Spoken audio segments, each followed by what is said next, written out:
Hello students, I am doctor Neelam Sharma. Welcome to my channel Vidya Shiksha institute. आप लोग कैसे हैं? आशा करती हूँ आप लोग अच्छे होंगे।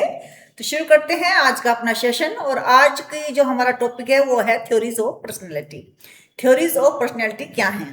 तो थ्योरीज ऑफ पर्सनैलिटी है हमारी एक टोपोग्राफी। इसके तीन प्रकार है। सबसे पहले हम जानते हैं कि पर्सनैलिटी है क्या। पर्सनैलिटी ये व्यक्तित्व कहते किसको है, उसकी डेफिनेशन क्या है। ठीक है।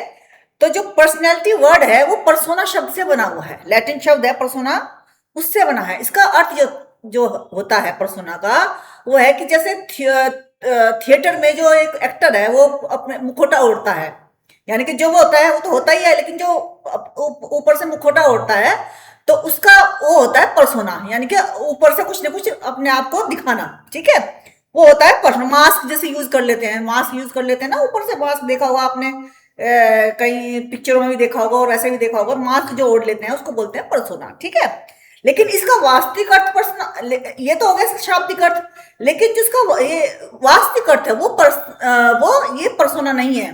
उसमें बहुत सारी जो क्वालिटीज हैं वो इंक्लूड होती हैं पर्सनैलिटी में।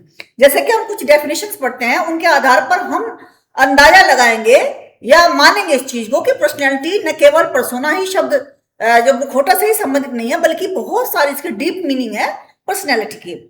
तो सबसे पहले देखिए, बोलते हैं रायकाल 1981 में इन्होंने बताया कि the various types of behaviour that different organism habitually reflect.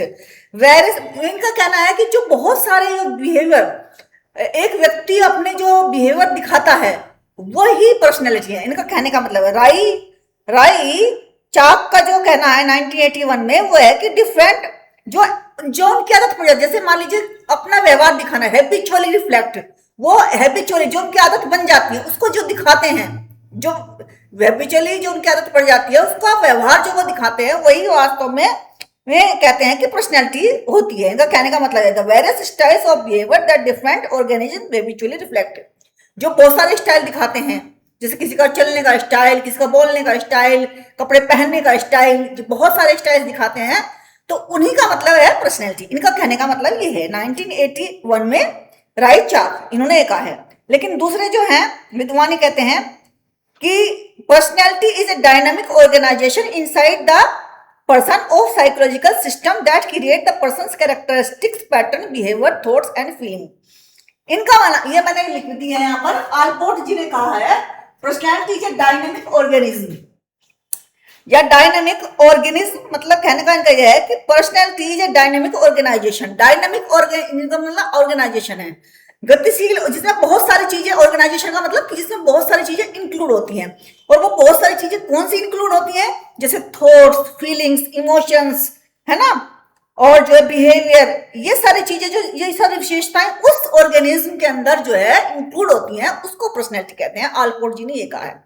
फिर नेक्स्ट जो हमारे विद्वान है वो कहते हैं, Random House Webster College Dictionary 1991 में क्या कहा है, the visible aspect of a character, the visible aspect of one's character as it impress others. इनका ये मानना है कि जो हमें बाहर से दिखाई देता है और जो दूसरों को इम्प्रेस करता है कि वाह बड़ी अच्छी पर्सनैलिटी है, इस तरह से इम्प्रेस करता है, तो यही पर्सनैलिटी है। इनका कहना ये है। फिर नेक्स्ट जो विद्वान है उन्होंने कहा है कि पर्सनैलिटी ये नहीं है, मतलब वे ये तो नहीं कहते कि ये नहीं है, लेकिन उनका अपना अलग वो है। Personality pertain to the individual difference in characteristic patterns of human being in terms of thinking, feelings and behaving. Next जो विद्वान है वो कहते हैं कि पर्सनैलिटी ये नहीं है, पर्सनैलिटी है कि जो इंडिविजुअल डिफरेंस जिनमें होता है। पर्सनैलिटी का मतलब है हर व्यक्ति का एक व्यक्तित्व जो है भिन्न होता है। भिन्न कैसे होती है? आधार पर होता है, उनकी फीलिंग्स भिन्न होती हैं, उनके थॉट्स भिन्न होते हैं, उनके इमोशंस, उनका व्यवहार सारे भिन्न होते हैं। तो कहने का मतलब है इंडिविजुअल डिफरेंस का मतलब है पर्सनैलिटी। इन्होंने कहा इंडिविजुअल डिफरेंस महत्वपूर्ण चीज है पर्सनैलिटी में। फिर नेक्स्ट कहते हैं, APA states that the study of personality focus on two broad areas.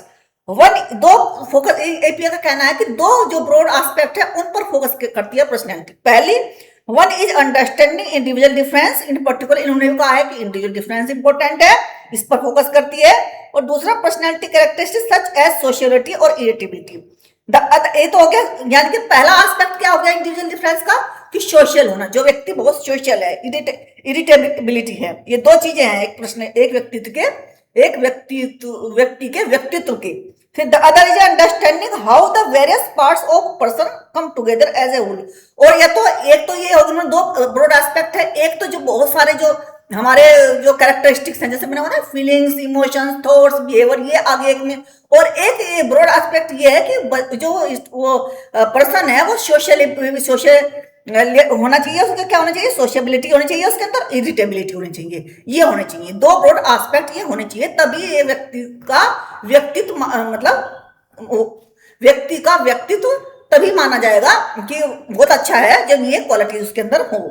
तो कुछ चीजें हैं, जैसे ये तो मैंने आपको बता दी, जैसे कि अप्रोचेस टू पर्सनैलिटी। अब ये तो मैंने आपको करा दिया।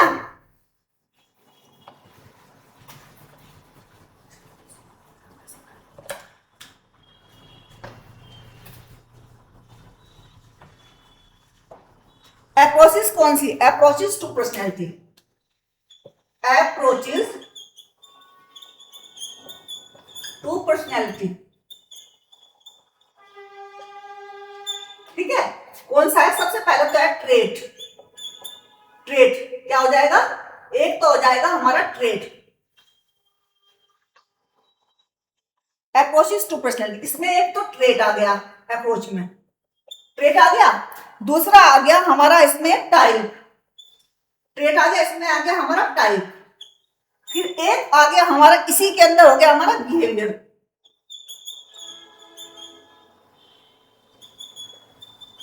फिर इसी के अंदर एक और आ गया हमारा क्या? ह्यूमनिस्टिक अप्रोच, यानी कि ह्यूमनिस्टिक बिहेवियर आ गया,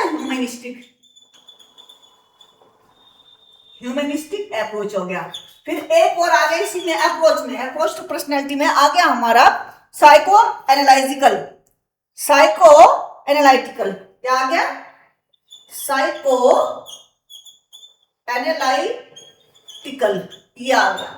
यानी कि ट्रेट आ गई, अप्रोचेस। अब इसमें किसमें है? अप्रोचेस टू पर्सनैलिटी, इसमें आ गई। ट्रेट आ गया हमारा, टाइप्स आ गई हमारे, टाइप्स आ गए। अब इसमें ह्यूमनिस्टिक अप्रोच भी हो सकती है, बिहेवियरिस्टिक अप्रोच भी हो सकती है, और जो है साइको एनालिटिक अप्रोच भी हो सकती है। अब इसके बाद में ये हो गया। अब सबसे पहला नाम आता है, इसके बाद में सबसे पहला जो हमारा नाम आता है वो देखते हैं कौन सा साइकोलॉजिस्ट है। सबसे पहला नाम आता है हमारा, ये तो 3 लिखे रहे हैं क्योंकि अभी इनका नंबर नहीं आया है। तो सबसे पहला जो आता है हमारा सिगमंड फ्रायड, ये हमारे साइकोलॉजिस्ट है। और इन जो एमएड कर रहे हैं, जो बीएड कर रहे हैं, जो नेट की तैयारी कर रहे हैं, इनके नाम से अछूते नहीं है, ये बहुत ही फैमिलियर नाम है सिगमंड फ्रायड। तो ये क्या कहते हैं, इन्होंने 3, सिगमंड फ्रायड ने 3 बताए हैं प्रकार। A topological model of psyche, a structural model of our personality, यानी कि ये तो टोपोग्राफिक मॉडल ऑफ साइकी, मनस्थिति। साइकी का मतलब है मन स्थिति, व्यक्ति की मन है स्थिति। साइकी का मतलब होता है मन स्थिति, मन स्थिति। ये है दूसरा, 2 नंबर का बताया structural model of our personality, ये व्यक्तित्व का, यानी कि ये व्यक्तित्व का हो गया। फिर है psychological stages of development. Psychology stages of development क्या है, यानी कि मनोवैज्ञानिक जो स्टेजेस हैं डेवलपमेंट के वो किस तरह के हैं, इसमें ये बताया। तो सिगमंड फ्रायड के देखते हैं। सबसे पहला हम देखते हैं ए टोपोग्राफिक मॉडल ऑफ साइकी क्या है। तो इनका मानना है, ये मानते हैं, पहले ये मानते हैं कि Sigmund Freud believe that our mind has 3 levels. ये क्या मानते हैं कि हमारा जो माइंड है वो 3 लेवल्स पर कार्य करता है। 3 कौन से लेवल होते हैं हमारे?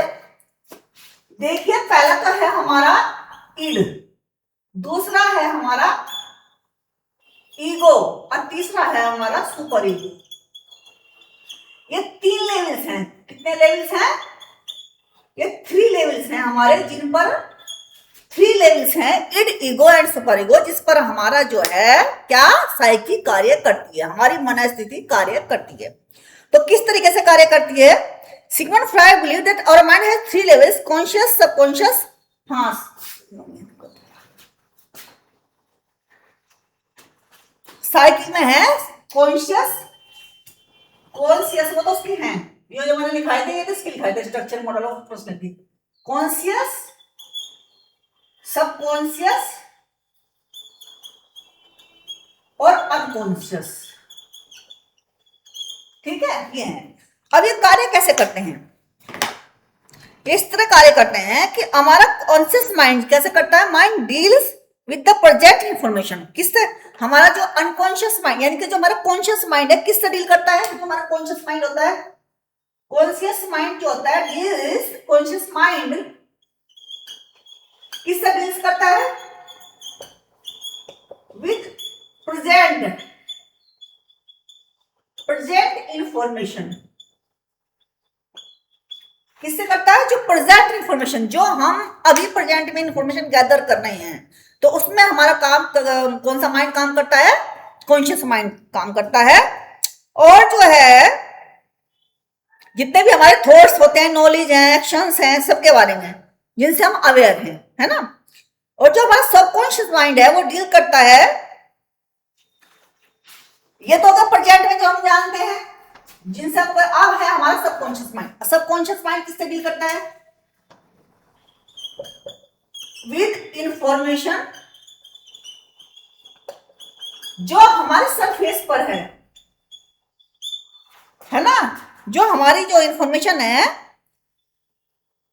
जिनके बारे में हम अवेयर नहीं है, सबकॉन्शियस माइंड तो कौन सी है? अनअवेयर, जिनके बारे में हम अनअवेयर हैं। इसमें तो अवेयर थे, इसमें है अनअवेयर, जिनके वो अंदर जलती चली जा रही हैं इंफॉर्मेशन, लेकिन हम उनके बारे में अवेयर नहीं है। ये है सबकॉन्शियस, है ना। जो थॉट्स, फीलिंग्स, जो भी इंफॉर्मेशन होती हैं, ठीक है, जिन पर जो है और जो हम जिन पर हम अटेंशन भी नहीं देते, वो ऐसी इंफॉर्मेशन। जैसे कि हमने इसमें उदाहरण देख सकते हैं, जैसे कि हमने बुक कहीं रखी, बुक हमने कहीं रख दी, हम अनअवेयर है, रख दी हमने बुक, लेकिन जो है थोड़ी देर में हमें उस पर जब ध्यान देंगे तो हमें याद आ जाएगी कि ये बुक हमने वहां रखी थी, वहां से उठा लेंगे। ऐसे रख दी हमने, हमारा ध्यान वहां नहीं था, लेकिन हमने कुछ काम करते चले आए तो किताबें भी रख दी, लेकिन थोड़ी देर ध्यान रखने पर हमें याद आएगा कि ये बुक हमने वहां रखी है। हालांकि हमने अनअवेयर थे, जब हम उसको रख रहे थे तब अनअवेयर थे, लेकिन हम थोड़ा सा अगर पे अटेंशन करेंगे तो वो हमें याद आ जाएगी वो बुक वहां रखी हुई थी। तो इस तरीके से हो गया सबकॉन्शियस माइंड। अब जो है the third level of mind is unconscious. Unconscious कौन सा है? This part of mind shortly socially unconscious mind कौन सी इंफॉर्मेशन गैदर करता है? जो सोशली अनएक्सेप्टेबल है, एक्सेप्टेबल है, सोशली अनएक्सेप्टेबल है, वो डिजायर्स, हमारी नीड्स, है ना, जो वो सारी चीजें, फीलिंग्स, है ना, जिनके बारे में अवेयर नहीं है और जो सोशली अनएक्सेप्टेबल है, उन सब चीजों को हमारे अंदर रखता है, यानी कि रहते हैं हमारे। Unconscious part of mind plays an important role in influencing our. क्योंकि कभी कभी क्या होते हैं कि कोई झटका लग गया, कोई दिमाग पे कोई ऐसी झटका लगा दिमाग पे, तो अनकॉन्शियस माइंड की जो सारी जो अंदर दबी हुई इच्छाएं थी वो कभी कभी बाहर भी आ जाती है, कॉन्शियस लेवल पर भी आ जाती है। ऐसा भी बहुत बार होता है। तो ये जो है इंपॉर्टेंट रोल प्ले करता है हमारा अनकॉन्शियस माइंड। अब है बात अब बात आती है, तो हो गया हमारा टोपोग्राफिकल। अब बात आती है हमारे structural model of our personality. ये तो हो गई हमारी। अब ये पहले वाला देखते हैं, टोपोग्राफिक मॉडल ऑफ साइकी। तो ये हो कॉन्शियस। अब स्ट्रक्चरल मॉडल ऑफ साइकी में देखते हैं क्या है। इसमें 3 चीजें महत्वपूर्ण है। अब इसकी बात आ गई, अब इसको देखते हैं हम। अब इसमें जो है, इसमें स्ट्रक्चर मॉडल ऑफ पर्सनैलिटी में हमारी 3 चीजें मुख्य हैं, इड, ईगो, सुपर ईगो। ये 3 चीजें महत्वपूर्ण है इसमें, इड, ईगो और सुपर ईगो। अब इड क्या है? इनका मानना है कि it deals with basically body needs, instinct and part of human personality present since birth, है ना। उसके बाद में फिर ईगो डेवलप होती है, फिर सुपर ईगो डेवलप होती है, ठीक है। It works. अब जो इड है वो कैसे कार्य करती है? इड है हमारे अंदर, हमारी पर्सनैलिटी में एक इड है, लेकिन वो इदम जिसको हिंदी में बोलते हैं, तो कार्य कैसे करती है? तो वो कार्य इस तरह से करती है, it works on pleasure principles. जिस चीज में हमें आनंद आता है ना, the aim of it is to satisfy one's own needs, है ना, इमीडिएटली, तुरंत चाहिए, तुरंत सेटिस्फेक्शन चाहिए। कोई नीड हुई उत्पन्न का, उसका सेटिस्फेक्शन भी तभी चाहिए हमें। ये होते हैं इड, ठीक है। ये नहीं देखते कि मोरली ठीक है कि नहीं है, या समाज की ये जो है वैल्यूज ऑफ द सोसाइटी, ये इनका विदाउट बोदरिंग अबाउट सोसाइटी, अब मोरल वैल्यूज, है ना, है ना, उन चीज को बिना बोदर किए हुए ये अपनी जो नीड है उत्पन्न हुई उसी को सेटिस्फाई करने में लग जाती है इड। अब इसके दो और पॉइंट है इरोस इड में। इड के दो पॉइंट हैं हमारे, इरोस और थैंटन। ये दोनों चीज क्या है, इरोस एंड थैंटोन्स। थैनेटोस क्या है, थैनेटोस क्या है? देखिए इरोस तो जो है हमारा है सर्वाइवल, जैसे होता है जिंदगी जीने के प्रति एक उत्सुकता, जिंदगी जीने के प्रति एक हमारा पॉजिटिव नजरिया कि हमें जिंदगी जीनी है और उसके लिए हमें कुछ भी करना है, यानी कि हमें सर्वाइवल इज द फिटेस्ट वाली हमारे अंदर फीलिंग होनी चाहिए। थैंटोस क्या कहते हैं? थैंटोस कहते हैं कि जो जिंदगी है वो विनाश की तरफ जा रही है धीरे धीरे। थैंटोस क्या कहते हैं? थैनेटोस क्या कहते हैं कि जिंदगी जो है ये डेथ फोर्स है, वो तो लाइफ फोर्स हो गई, ये क्या है, ये है डेथ फोर्स। डेथ फोर्स कि धीरे धीरे जीवन, डेथ फोर्स का मतलब, डेथ फोर्स का मतलब कि धीरे धीरे जो जीवन है वो विनाश की तरफ जा रहा है। तो ये जो है हमारी इन दो से गवर्न होती है, इरोस और थैनेटोस से। क्या? कौन? ईड। ठीक है। अब जो है बात करते हैं हम, when personality is dominated by id, then individual likely to become more impulsive and such people tend to what they want to irrespective। वो समय सिचुएशन कुछ नहीं देखते, उन्हें अपनी इच्छाओं का सेटिस्फेक्शन चाहिए बस। इड से जो गवर्न होते हैं, जो व्यक्तित्व जो इड से गवर्न होते हैं, जो इड जो उनके ऊपर भारी रहता है, इड के ये इर्द गिर्द इनका वो घूमता है जीवन। फिर है ego. Ego works on reality principle of life. It keeps a check on the id and try to form a balance between the id and super ego। अब ईगो क्या है? ईगो ऐसा है कि बैलेंस करता है, किसमें? सुपर ईगो में। और इड में जो बैलेंस करती है वो ईगो करती है। वो देखती है कि सोशली क्या फिट है, हम जो है मॉरली सोशली कितने सही हैं, उस आधार पर जो है ईगो कार्य करती है ना। ये जो है ये क्या करती है? Impulse desire and the reality of the world. It is the decision making part of psyche and works on logic principle only. ये पहले लॉजिक करती है कि हम जो सेटिस्फेक्शन चाह रहे हैं जिस इच्छा का, वो हम नैतिक रूप से, सोशल रूप से सही है कि नहीं है, ये सब चीज को वो ध्यान रखती है, मतलब उसको चेक करती है।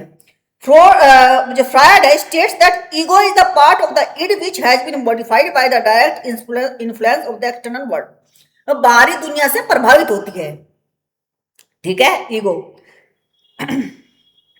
If ego would not be settled the conflict between the impulsive wishes of the id and realistic demand of this world, then it would lead to the development of stress। अगर वो जो id है, जो हमारी ego है, id में और जो हमारा वास्तविक संसार है इसमें बैलेंस नहीं कर पाती, है ना। ईगो यदि इड में और जो हमारा वास्तविक संसार है उसमें बैलेंस नहीं कर पाती, तो उसके बाद व्यक्ति के अंदर की एंजाइटी होती है, उसमें बैलेंस करना आना चाहिए उसको, लेकिन अगर वो नहीं कर पाती तो क्या होगा? स्ट्रेस हो जाती है, व्यक्ति को स्ट्रेस हो जाता है, एंजाइटी हो जाती है ना। तो इन सब चीजों से छुटकारा पाने के लिए अनकॉन्शियस डिफेंस मैकेनिज्म यूज करता है। क्या करता है व्यक्ति? अनकॉन्शियस डिफेंस मैकेनिज्म, ये मैं आगे बताऊंगी आपको। इसका यूज करते हैं उन सब चीजों से दूर रहने के लिए, उनको छुटकारा पाने के लिए, जिनको वो नहीं चाहता कि वो स्ट्रेस में आए, एंजाइटी में आए, तो उनको छुटकारा पाने के लिए वो किस डिफेंस मैकेनिज्म का यूज करता है, ये मैं आगे बताऊंगी आपको। आप जो है उनको भी बताऊंगे। अब आते हैं सुपर ईगो। अब सुपर ईगो क्या है? ये तो होगा इड तो हो गया। अब सुपर ईगो क्या है? Superego, it is the moral principle और personality. The role of superego is to imbibe the moral ethical value of society. ये जो कहते हैं कि हमें अपने सोसाइटी के मोरल और सोशल एथिकल वैल्यू का भी ध्यान रखना चाहिए। सुपर ईगो है ना, it monitors and control the impulse also. वो कहते हैं कि रुको, ठहरो, सोचो, समझो, समाज को देखो, तब अपने इम्पल्स को जाहिर करो, ठीक है। तो इस तरीके से करती है। This part of psyche develops between the age of 3 to 5 years. 3 से 5 साल के बच्चों के बीच की ये जो है साइकी ये होती है, सुपर ईगो में कार्य करते हैं, है ना, डेवलप होती है उस दौरान 3 से 5 साल के बीच में डेवलप होती है। इसमें दो चीजें हैं हमारी सुपर ईगो में, दो चीजें हैं, कॉन्शियसनेस एंड दूसरी है ideal self. Ideal self, consciousness और आइडियल सेल्फ, दो चीजों से होते हैं। अब कॉन्शियस में क्या होता है, the role of conscious is to punish और रिवार्ड ईगो, यानी कि ईगो के आधार पर, यानी कि हमने सब कुछ तोल मोल के सब कुछ देख दाख के अपना व्यवहार किया तो हमें उससे पनिशमेंट भी मिल सकती है और रिवार्ड भी मिल सकता है। ठीक है, role of conscious to punish और reward ego through the feeling of guilt और प्राइड, या तो हम गर्व का अनुभव होता है या फिर जो है गिल्ट का अनुभव होता है। ठीक है, हमारे जो व्यवहार जैसा हम करेंगे, अगर हम अच्छा व्यवहार करेंगे तो हम प्राइड होगा, गलत व्यवहार करेंगे तो हमें गिल्ट होगा, इस तरीके से। दूसरा है आइडियल सेल्फ, ये क्या है, आइडियल ये दिखाता है कि हमारा जो एक कैरेक्टर, हमारा जो पर्सनैलिटी है वो आइडियल सेल्फ, एक आदर्श है। And makes one's feeling guilty और pride depending on their behaviour, और ये क्या करती है आइडियल सेल्फ कि हम बिल्कुल आदर्श हैं, हमारे में कोई कमी नहीं है, इस तरह का जो इस फीलिंग्स आती है वो आइडियल सेल्फ में आती है। वो जो है प्राइड और गिल्टी फील कराती है जैसा कि उनका व्यवहार होता है। तो दो चीजों से ही गवर्न होता है। आपके क्वेश्चन में भी आ सकता है कि सुपर इगो के दो महत्वपूर्ण जो वो है प्रकार, वो कौन से हैं, तो वो आप बता सकते हैं कि दो पार्ट से बना है, कितने किन पार्ट से बना है, तो दो पार्ट से बना है, consist of two parts, ideal self and consciousness. ठीक है, अब आ जाते हैं, अभी मैंने आपको कराया था डिफेंस मैकेनिज्म, मैं बता रही थी आपको कि डिफेंस मैकेनिज्म क्या है।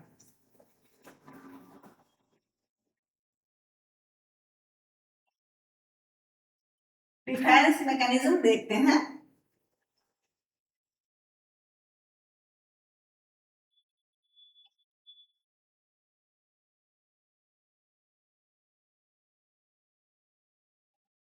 डिफेंस मैकेनिज्म में टाइप्स ऑफ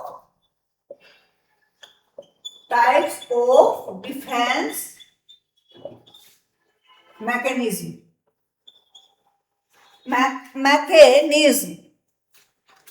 मैकेनिज्म।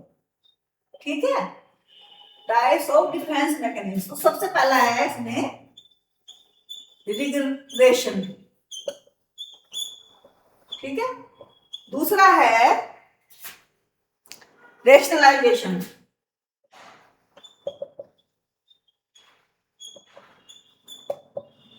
तीसरा है रिएक्शन फॉर्मेशन,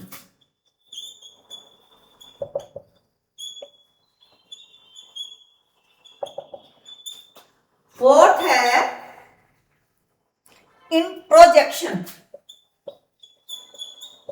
प्रोजेक्शन, फिफ्थ है इंटेलेक्चुअलाइजेशन,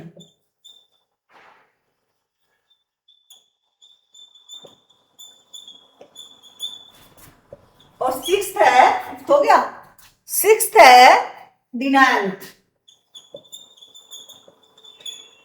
और सेवेंथ है डिस्प्लेसमेंट।